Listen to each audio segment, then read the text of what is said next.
and they can be released from the bottom once they've gone down to image extreme depths, and they're housed in inch and a half thick glass spheres, so they're crush proof, and they also carry LEDs that are brighter than anything that's been created for ocean exploration.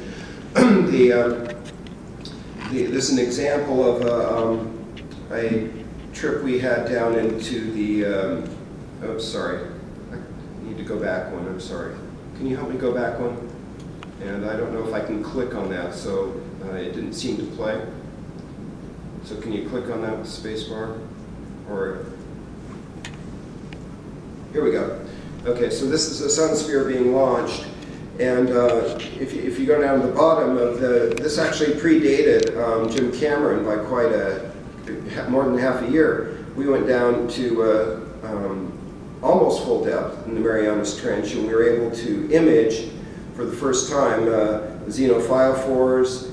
This is 36,000 feet deep with a drop cam from a small boat. And we were also able to, besides these highlighted xenophyllores, we were able to see species of jellyfish that had never been observed at depth.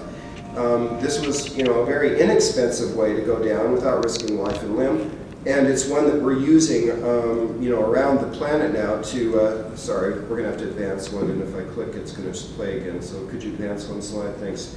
We're using this around. In fact, Mike Shepard is now in the Tonga Trench as I'm speaking, deploying drop cams. So this is being used effectively around the world. And the images that come back can be geo-referenced, and people can take that exploration with us. Rather painless. Just have to get the people and the equipment and a small boat, and you're there.